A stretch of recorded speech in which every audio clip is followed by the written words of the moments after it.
Hello दोस्तों, स्वागत है आपका आज की बेहद बड़ी व ताज़ा खबरों में। तो दोस्तों आइए बात कर लेते हैं आज की ताज़ा खबरों की और बड़ी खबरों की। आज की बड़ी खबर निकल कर आ रही है कि जोमेटो करेगा शराब की होम डिलीवरी। बड़ी खबर इस वीडियो में आपको बताएंगे, इसलिए पूरे अंत तक बने रहिएगा। इसी के साथ में अगली बड़ी खबर आपके लिए निकल कर आ रही है कि 10वीं और 12वीं की बोर्ड परीक्षाओं पर आपको करना होगा ये, और जाने इस पूरे वीडियो में आपको बताएंगे पूरी जानकारी, क्या क्या नियम होंगे। इसके साथ में मजदूरों को नहीं मिला पूरा वेतन, तो उन्होंने किया तोड़फाड़। इस जो है खबर के बारे में भी आपको पूरा विस्तार से बताएंगे। वहीं कोरोना वायरस से संबंधित बड़ी खबर यहाँ पे आपको निकल कर आ रही है, जिसको जान लेना आपके लिए काफ़ी जरूरी है। और इसी के साथ में अगली खबर आ रही है आपके लिए कि एयरफोर्स का लड़ाकू विमान MiG-29 जो है क्रैश हो चुका है। इसके बारे में भी आपको पूरा विस्तार से बताएंगे। दोस्तों देश और विदेश की तमाम बड़ी खबरों के लिए इस चैनल को अभी सब्सक्राइब कर लीजिएगा, साथ में ही वीडियो को लाइक जरूर से कर दीजिएगा। दोस्तों पहली बड़ी खबर निकल कर आ रही है यहाँ पर जम्मू कश्मीर से। जम्मू में क्या हुआ है, पूरा वेतन न मिलने से नाराज यूपी बिहार के मजदूर सड़क पर उतर आए। फोड़ कर रहे थे, तभी एसपी ने भोजपुरी में समझाया तो समझ गया। आपको बता दें, ना डंडा चलाया ना शक्ति दिखाई, भोजपुरी में समझाइश देकर कर दिया मामला ठंडा। आपको बता दें, जम्मू के कठुआ जिले की घटना है। मिल में काम करने वाले मजदूर सड़क पर उतर आए थे। एसएसपी ने डंडा नहीं चलाया, बल्कि प्यार से भोजपुरी में समझाया मजदूरों का ठंडा गुस्सा जो कि हो गया था। वही बात करें जम्मू के कठुआ जिले में, शुक्रवार को कपड़ा मिल मजदूर सड़क पर उतर आए। पूरा वेतन नहीं मिलने का विरोध कर रहे थे। इन मजदूरों को देखते ही देखते पत्थरबाजी शुरू कर दी थी। भीड़ पर सड़कें जो है दौड़ने लगे थे। भीड़ पर सड़कों पर नारेबाजी होने लगी थी। हाईवे जाम कर दिया था। इसके साथ में मजदूरों ने कई जगह तोड़फोड़ भी शुरू कर दी थी। इस दौरान मौके से गुजर रही कई गाड़ियों को नुकसान भी उन्होंने पहुंचा दिया था। आपको बता दें कि सूचना मिलते ही एसपी शैलेंद्र मिश्रा मौके पर पहुंचे। उन्होंने न डंडा चलाया न किसी तरह की शक्ति दिखाई, बल्कि जीप के बोनट पर खड़े होकर भोजपुरी में मजदूरों को समझाए। विरोध करने वाले जो मजदूर थे वो यूपी बिहार के थे। दोस्तों अगली बड़ी खबर निकल कर आ रही है 10वीं 12वीं बोर्ड परीक्षा से संबंधित। 10वीं 12वीं की बोर्ड परीक्षा 1 से 15 जुलाई के बीच होगी। आपको बता दें लॉकडाउन के कारण अब 83 नहीं सिर्फ 29 विषयों की परीक्षा होगी।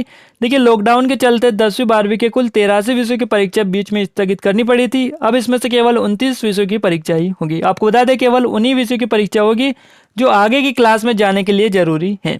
वहीं उत्तर पूर्वी दिल्ली को छोड़कर देश भर में 10वीं बोर्ड परीक्षाएं कोई भी नहीं होगी। आपको बता दें लॉकडाउन के कारण टाली गई सीबीएसई की 10वीं बोर्ड की परीक्षा 10वीं 12वीं की परीक्षाओं की नई तारीखों की घोषणा कर दी गई है। शिक्षा मंत्री रमेश पोखरियाल ने निशंक ने शुक्रवार को ट्वीट कर बताया कि यह जो है परीक्षाएं 1 जुलाई से 15 जुलाई के बीच होगी। आपको बता दें सीबीएसई ने 83 विषयों की परीक्षा पर रोक लगा दी थी। बोर्ड ने अब साफ कर दिया है कि इन 83 विषयों में से सिर्फ 29 सब्जेक्ट के ही एग्जाम होंगे। ये वही सब्जेक्ट होंगे जो आगे की कक्षा में जाने के लिए जरूरी है। बता दें कि 29 अप्रैल को सीबीएसई बोर्ड ने कहा था कि अगर सरकार 10 से 12 दिन का समय दे तो बोर्ड 12वीं की बची हुई मुख्य परीक्षाओं जो है करवा लेगा। इसी के साथ में सीबीएसई के सचिव ने सोशल डिस्टेंसिंग के पालन के साथ सरकार से उत्तर पुस्तिका के मूल्यांकन की इजाजत भी मांगी थी। आपको बता दें 3 दिन पहले ही सीबीएसई की 10वीं बोर्ड की परीक्षाओं के बारे में स्थिति स्पष्ट की गई है। उत्तर पूर्व दिल्ली के स्टूडेंट को छोड़कर देश में अब तक 10वीं के छात्रों के लिए कोई भी परीक्षा नहीं कराई जाएगी। शिक्षा मंत्री ने कहा है कि सभी राज्यों में 10वीं बोर्ड परीक्षाएं पूरी हो चुकी है। उत्तर पूर्वी दिल्ली में 10वीं के बकाया जो है जरूरी 6 विषयों की परीक्षा जल्द कराई जाएगी। दोस्तों अगली बड़ी खबर निकल कर आ रही है कोरोना वायरस से संबंधित। अब तक 56,561 नए केस आ चुके हैं। बीएसएफ में 30 नए जवान भी संक्रमित मिले हैं। वहीं आपको बता दें कि देश में अब तक 56,561 कोरोना संक्रमित है। शुक्रवार को बीएसएफ के 30 जवान पॉजिटिव पाए गए। इसमें 6 दिल्ली और 24 त्रिपुरा के हैं। आपको बता दें बीएसएफ के करीब 200 जवान संक्रमित है। आईटीबीपी और सीआरपीएफ के जवान भी कोरोना की चपेट में आए हैं। वहीं पैरामिलिट्री फोर्स में 500 से ज्यादा पॉजिटिव केस आ चुके हैं। इसमें 95% सिर्फ दिल्ली में है। आपको बता दें उधर लॉकडाउन के कारण उद्योगों की खराब हालत का असर जम्मू कश्मीर के लठुआ में भी नजर आया है। आपको बता दें कि शुक्रवार को राजस्थान में 64, आंध्र प्रदेश में 54, वहीं कर्नाटक में 45, ओडिशा में 26, बिहार में 13 नए मरीज मिले हैं। मई के पहले हफ्ते में कुल 21,485 नए मरीज बढ़े हैं। यह कुल संक्रमितों का 38% है। इस दौरान 6,827 मरीज ठीक भी हो चुके हैं और इससे पहले गुरुवार को संक्रमण के कारण 3344 मामले सामने आए थे। आपको बता दें कि ये जो मामले हैं कोविड-19 इंडिया वार्जिक और राज्य सरकारों से मिली जानकारी के आधार पर है और केंद्रीय स्वास्थ्य मंत्रालय के मुताबिक देश में कुल 56,342 संक्रमित है। इसके साथ 37,916 का इलाज चल रहा है। 16,939 ठीक ही हो चुके हैं और जबकि 1,886 मरीजों की मौत हो चुकी है। दोस्तों अगली बड़ी खबर निकल कर आ रही है। सुप्रीम कोर्ट ने कहा सोशल डिस्टेंसिंग बनाए रखने के लिए राज्य सरकार शराब की होम डिलीवरी पर विचार करे। आपको बता दें लॉकडाउन फेज 3 में कुछ शर्तों के साथ शराब की बिक्री को भी मंजूरी दे दी गई थी। सुप्रीम कोर्ट ने शुक्रवार को राज्य सरकारों से कहा कि सोशल डिस्टेंसिंग बनाए रखने के लिए वे शराब की अप्रत्यक्ष बिक्री या होम डिलीवरी पर विचार करें। आपको बता दें कि याचिका में सुप्रीम कोर्ट से मांग की गई थी कि शराब की दुकानें में सामाजिक दूरी का पालन नहीं हो रहा है, दुकानें कम है और शराब खरीदार ज्यादा हैं। आपको बता दें इसी वजह से आम आदमी की जिंदगी को खतरे में नहीं डाला जा सकता है। इसके लिए सुप्रीम कोर्ट ने सुनवाई के दौरान शराब की बिक्री को लेकर स्पष्ट कोई आदेश देने के से इनकार कर दिया है। आपको बता दें जस्टिस अशोक भूषण, जस्टिस संजय किशन कौल और जस्टिस BR गवई ने वीडियो कॉन्फ्रेंसिंग के जरिए सुनवाई की है।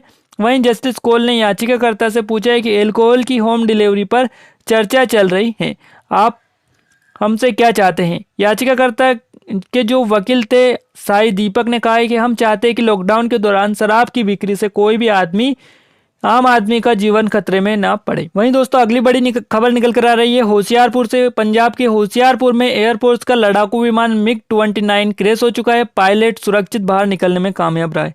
आपको बताते हैं MiG-29 को हवा से हवा में लड़ाई करने के लिए बेहतरीन फाइटर माना जाता है और पायलट जब जमीन पर गिरा तो लोगों ने छांव कर दी। आपको बता दें ट्रेनिंग के लिए फाइटर प्लेन ने जालंधर के आदमपुर एयरबेस से उड़ान भरी थी। तकनीकी गड़बड़ी के कारण पायलट विमान को नियंत्रित नहीं कर पाया था। आपको बता दें पंजाब के होशियारपुर में शुक्रवार को एयरफोर्स का लड़ाकू विमान MiG-29 क्रैश हो गया है। पायलट सुरक्षित बाहर निकलने में कामयाब रहा है, उसे हेलीकॉप्टर से रेस्क्यू कर लिया गया। आपको बता दें कि एयरफोर्स के प्रवक्ता विंग कमांडर अंद्रिल नंदी ने बताया कि 8 मई को सुबह 10:45 बजे एक MiG-29 विमान ट्रेनिंग पर था, तभी जालंधर एयरबेस के पास हादसा हो गया। विमान में तकनीकी गड़बड़ी आ गई थी, लिहाजा पायलट विमान से नियंत्रित करने में नाकाम रहा। मामले की जांच के आदेश दे दिए गए। तो अगली बड़ी खबर निकल कर आ रही है मध्य प्रदेश से। मध्य प्रदेश में 24 विधानसभा सीटों पर उपचुनाव होने, इसके लिए सीनियर IAS अफसर वीरा राणा को राज्य की मुख्य निर्वाचन अधिकारी नियुक्त किया गया है। हम आपको बता दें सीनियर IAS अधिकारी है अफसर वीरा राणा को जो है मध्य प्रदेश का नया मुख्य निर्वाचन अधिकारी नियुक्त कर दिया गया है। आपको बता दें कि 2018 के विधानसभा और 2019 के लोकसभा चुनाव कराने वाले CEO VL कांताराव के प्रतिनियुक्ति पर जाने के बाद से पद खाली था। आपको बता दें 22 सीटें ज्योतिरादित्य सिंधिया विधायक जो समर्थक थे विधायकों की इस्तीफा देने के बाद खाली हुई थी और 2 के निधन भी हो गए थे। वहीं सीनियर IAS अफसर वीरा राणा को राज्य का नया मुख्य निर्वाचन आयुक्त CEO बनाया गया है। आपको बता दें अभी वे खेल और युवा कल्याण विभाग की एडिशनल चीफ सेक्रेटरी CAC थी। आपको बता दें कि राणा को VL कांताराव के स्थान पर जिम्मेदारी दी गई है। कांताराव के प्रतिनियुक्ति पर दिल्ली जाने के बाद ये जो पद है खाली हो गया था। फिलहाल अतिरिक्त मुख्य निर्वाचन अधिकारी अरुण कुमार तोमर प्रभारी के तौर पर इस पर जो है जिम्मेदारी से पद संभाल रहे थे। वहीं अगर बात की जाए तो वीरा राणा को ऐसे समय में राज्य का मुख्य निर्वाचन अधिकारी नियुक्त किया गया था जब प्रदेश में 24 विधानसभा सीटों के लिए उपचुनाव होना है। अब वे चुनाव आयोग के दिशा निर्देश में काम करेगी। इसके अलावा चुनाव वाले इलाकों में आचार संहिता का पालन कराने से लेकर जरूरी प्रशासनिक व्यवस्थाओं की जिम्मेदारी संभालेंगी। दोस्तों अगली जो बड़ी खबर निकल कर आ रही है वो देश विदेश से देख लेते हैं। देखिए यहाँ पर विदेश में अब तक 39,18,000 संक्रमित पाए गए। संयुक्त राष्ट्र महासचिव ने कहा महामारी ने हर जगह नफरत की सुनामी फैलाई है। आपको बता दें पीटर्सबर्ग में कोरोना से मरने वालों को शव दफन करते लोग रूस में अब तक 1,87,000 लोग संक्रमित हो चुके हैं। वहीं एंटोनिया गुटेरेस ने मीडिया संस्थानों से नस्लवादी और दुर्भावनापूर्ण कंटेंट हटाने की भी अपील की है। आपको बता दें यूरोप में ब्रिटेन 30,615 के बाद सबसे ज्यादा मौतें इटली में हुई है। यहाँ 2,15,000 जो मरीजें मिल चुके हैं। दोस्तों देश और विदेश की तमाम बड़ी खबरों में आज के लिए बस इतना ही। वीडियो देखने के लिए आप सभी का धन्यवाद।